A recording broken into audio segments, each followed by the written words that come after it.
প্রিয় শিক্ষার্থীবৃন্দ, অনলাইন শ্রেণী কার্যক্রমে তোমাদের স্বাগতম। আশা করি যে যেখানে আছো ভালো থাকবে, সব সময় স্বাস্থ্যবিধিগুলো মেনে চলবে। যেমন ঘরের বাইরে গেলে মাস্ক পরা, সাবান পানি দিয়ে হাত ধোয়া এবং নির্দিষ্ট দূরত্ব বজায় রেখে একে অপরের সাথে কথা বলা বা গল্প বলা। প্রিয় শিক্ষার্থীবৃন্দ, অনলাইন শ্রেণী কার্যক্রমে আমি মোহাম্মদ ইয়াসিন উদ্দিন তোমাদের সাথে জীববিজ্ঞান প্রথম পত্র প্রথম অধ্যায় কোষ ও কোষের গঠন অধ্যায় থেকে কোষ সম্পর্কে আলোচনা করব। গত ক্লাসে আমি তোমাদের সাথে আলোচনা করেছিলাম শ্রেণীবিন্যাস নিয়ে, অর্থাৎ বেনথাম অহংকারের শ্রেণীবিন্যাস নিয়ে। আজকে তোমাদের সাথে আমি আলোচনা করব কোষ নিয়ে। আমরা প্রথমেই আসব কোষ কিভাবে, এর নামকরণটা হলো কোষ, ইংরেজিতে এটাকে বলা হয় সেল। আমরা জানি রবার্ট হুক 1665 সালে বোতলের একটি ছিপির পাতলা সেকশন নিয়ে অনুবেক্ষণ যন্ত্র নিচে পর্যবেক্ষণ করেন এবং সেখানে তিনি মৌচাকের ন্যায় ছোট ছোট প্রকোষ্ঠ বা কুঠুরি দেখতে পান এবং তখন তার নাম দেন সেল। ল্যাটিন সেলুলা শব্দের অর্থ হচ্ছে ক্ষুদ্র প্রকোষ্ঠ বা কুঠুরি। তিনি তার পর্যবেক্ষণ মাইক্রোগ্রাফিয়া গ্রন্থে প্রকাশ করেন। প্রিয় শিক্ষার্থীবৃন্দ, সেল এর প্রতিশব্দ করা হয়েছে, বাংলা এর প্রতিশব্দ করা হয়েছে জীবকোষ। আসলে রবার্ট হুক যে কোষটা দেখেছিলেন সেটা ছিল মৃত কোষ, শুধু কোষপ্রাচীর ছাড়া অন্য কিছু তিনি দেখতে পাননি। এরপর 1674 সালে ডাচ বিজ্ঞানী অ্যান্টনি ভ্যান লিয়েনহোফ উনি কোষপ্রাচীর ছাড়াও ভেতরের পূর্ণাঙ্গ কোষীয় বস্তু সহ জীবকোষ পর্যবেক্ষণ করেন। এখন আমরা আসব কোষ কাকে বলে। কোষ হচ্ছে জীবদেহের গঠনগত ও কার্যগত একক। আমি আবার বলছি, কোষ হচ্ছে জীবদেহের গঠনগত এবং কার্যগত একক। তবে এখানে ভিন্ন ভিন্ন বৈজ্ঞানিক ভিন্নভাবে এ সংজ্ঞায়িত করেছেন। যেমন বৈজ্ঞানিক জেন ব্রাচেট উনি বলছে কোষ হচ্ছে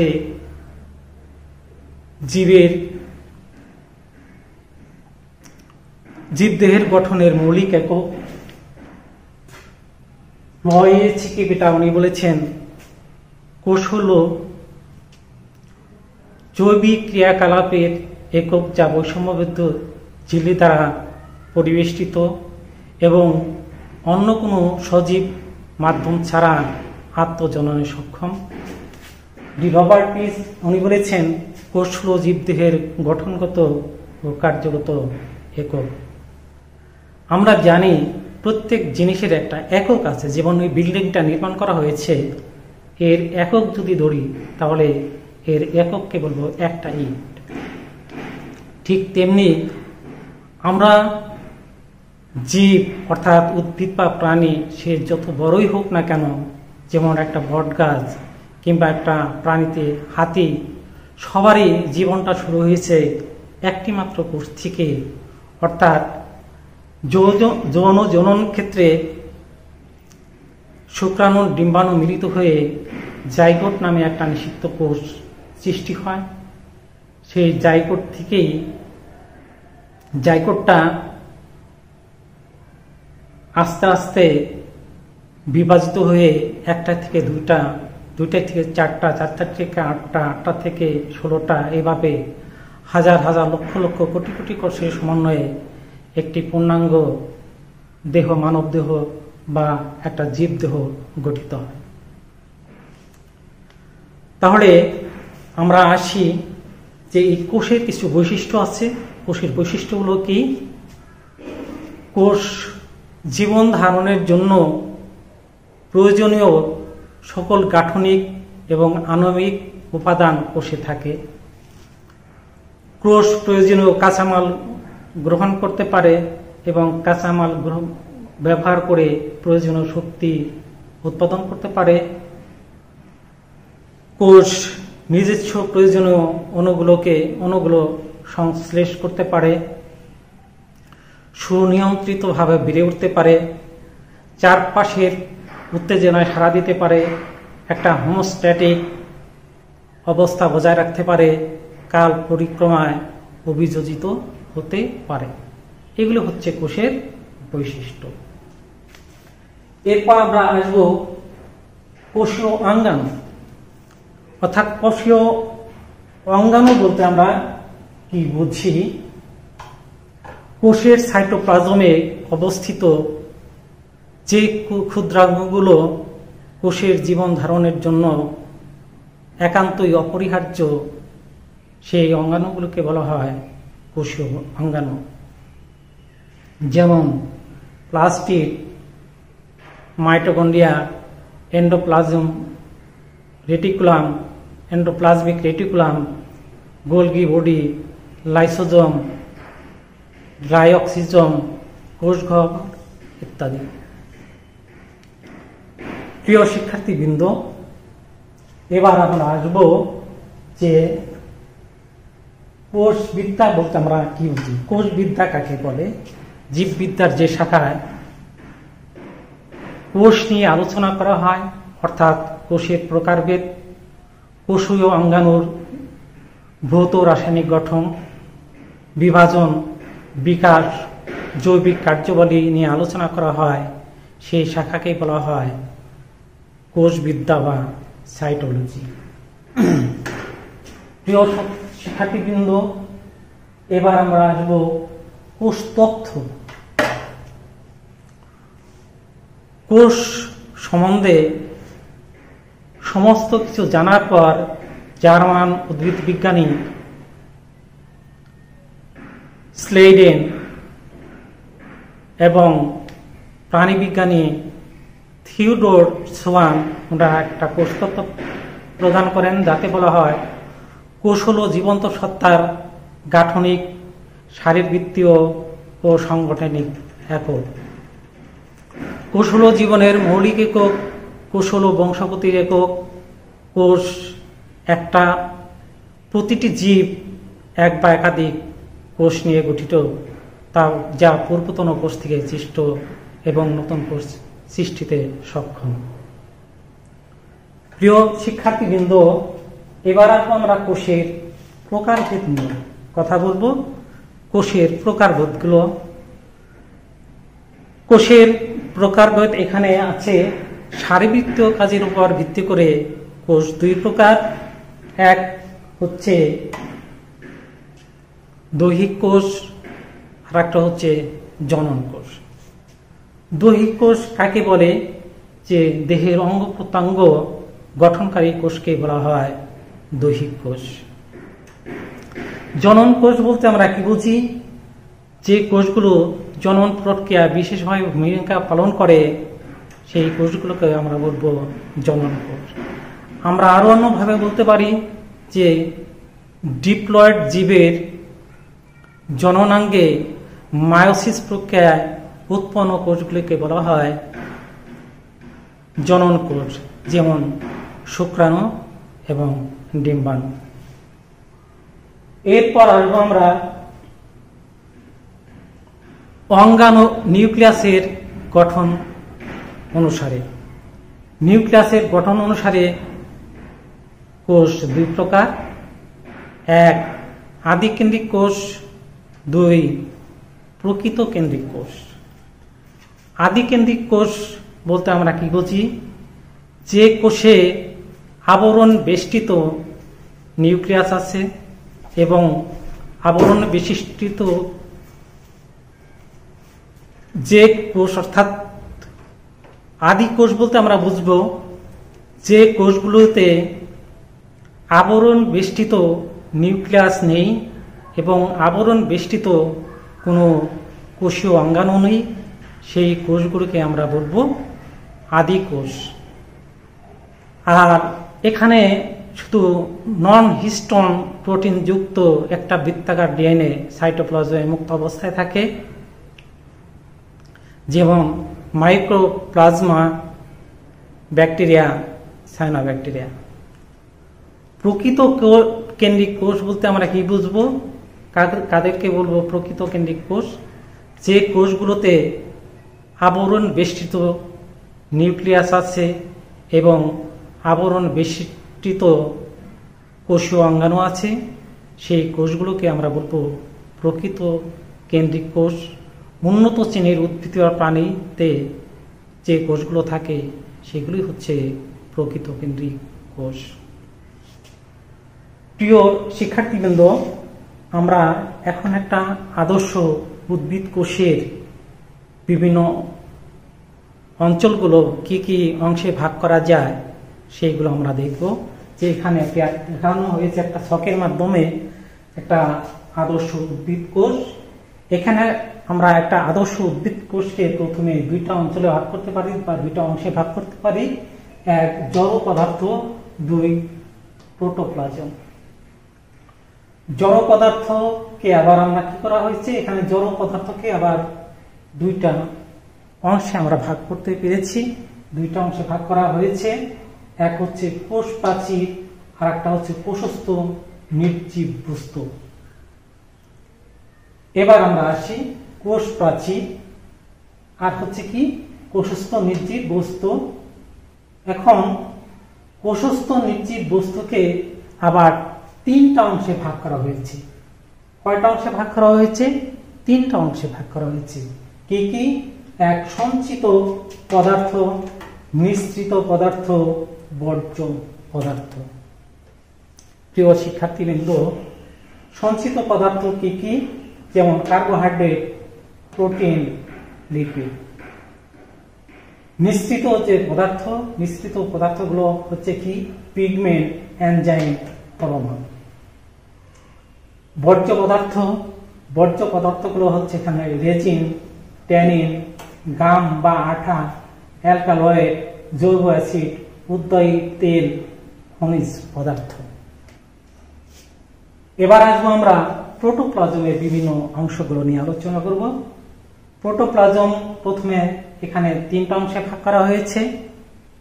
এক কোষ ঝিল্লি, দুই সাইটোপ্লাজম, তিন নিউক্লিয়াস। প্রিয় শিক্ষার্থীবৃন্দ, এবার সাইটোপ্লাজমকে আমরা আবার দুইটা অংশে ভাগ করতে পেরেছি। অর্থাৎ সাইটোপ্লাজমের দুইটা অংশ নিয়ে গঠিত। একটা হচ্ছে সাইটোসেল বা সাইটোমাতৃকা বলা হয়, আর কোষীয় আরেকটা হচ্ছে কোষীয় অঙ্গাণু। কোষীয় অঙ্গাণু বলতে আমরা কি বলি, কি বলতে কি বুঝি সেটা আমি আগেই বলেছি। অর্থাৎ কোষের জীবন ধারণের জন্য যে সমস্ত ক্ষুদ্র অঙ্গগুলো একান্তই অপরিহার্য, সেই ক্ষুদ্রাঙ্গগুলোকে বলা হয় কোষীয় অঙ্গাণু। এর মধ্যে কি কি রয়েছে? এক প্লাস্টিড, দুই মাইটোকন্ড্রিয়া, তিন এন্ডোপ্লাজমিক রেটিকুলাম, চার রাইবোজোম, পাঁচ গোলগি বডি, ছয় লাইসোজোম, সাত কোষীয় কঙ্কাল, তারপর কোষ গহ্বর, এছাড়াও আছে পার অক্সিজম, গ্লাই অক্সিজম। প্রিয় শিক্ষার্থীবৃন্দ, এবার আমরা আসবো নিউক্লিয়াসের অংশ নিয়ে। নিউক্লিয়াস যে কি কি অংশগুলো এখানে নিউক্লিয়াসে পাওয়া যায় সেটা আমরা দেখব। নিউক্লিয়াসে এখানে চারটা অংশ নিয়ে নিউক্লিয়াস গঠিত। এখানে আছে nuclear envelope, nucleoplasm, nucleolus, nuclear reticulum. প্রিয় শিক্ষার্থীবৃন্দ, আমি আবার তোমাদের সুবিধার্থে পুনরায় একটু আলোচনা করেছি। আমাদের আজকের আলোচ্য বিষয় ছিল সেল বা কোষ। তাহলে আমরা কোষ বলতে কি বুঝি সেটা আমরা বললাম যে কোষ হচ্ছে জীবদেহের গঠন ও কাজের একক। এখানে গঠনের একক বলা হয়েছে এই কারণে, কারণ একটা কোষের মাধ্যমে একটা জীবন শুরু হয়, সেটা মাইটোসিস বিভাজনের মাধ্যমে একটা কোষ থেকে কোটি কোটি কোষের সমন্বয়ে একটা পূর্ণাঙ্গ জীবদেহ গঠিত হয়।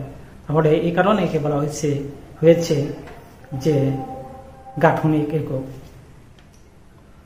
কার্যের একক বলা হয়েছে এই কারণে যে কোষের ভিতরে যে মাইটোকন্ড্রিয়া আছে, মাইটোকন্ড্রিয়াকে বলা হয় পাওয়ার হাউস, অর্থাৎ এখান থেকে শক্তি বা তাপ শক্তি উৎপন্ন হয়, যে শক্তির ফলে আমরা চলতে পারি, কোনো কাজ করতে পারি। এবার কোষ যে বৈশিষ্ট্যগুলো, আমরা সে বৈশিষ্ট্যগুলো নিয়ে আলোচনা করেছি যে কোষের জীবন ধারণার জন্য প্রয়োজনীয় সকল গাঠনিক এবং আণবিক উপাদান কোষে থাকে। এরপর কোষের প্রয়োজনীয় কাঁচামাল ভিতরে গ্রহণ করতে পারে, কাঁচামাল গ্রহণ করে ব্যবহার করে প্রয়োজনীয় শক্তি উৎপন্ন করতে পারে, কোষের প্রয়োজনীয় অণুগুলো সংশ্লেষ করতে পারে, সুনিয়ন্ত্রিতভাবে বেড়ে উঠতে পারে, চারপাশের উত্তেজনায় সাড়া প্রদান করতে পারে, একটি হোমোস্ট্যাটিক অবস্থা বজায় রাখতে পারে, কাল পরিক্রমায় অভিযোজিত হতে পারে। এগুলো হচ্ছে কোষের বৈশিষ্ট্য। তারপর যে কোষীয় অঙ্গাণু সম্বন্ধে আমি দুইবার বলছি, কাকে বলে কোষীয় অঙ্গাণু। এরপর কোষবিদ্যা, সেটা আমরা জানি জীববিজ্ঞানের যে শাখায় কোষ নিয়ে আলোচনা করা হয় তাকে বলা হয় কোষবিদ্যা বা সাইটোলজি। কোষতত্ত্ব, অর্থাৎ এখানে বলা হয়েছে যে কোষ সম্বন্ধে সমস্ত কিছু জানার পর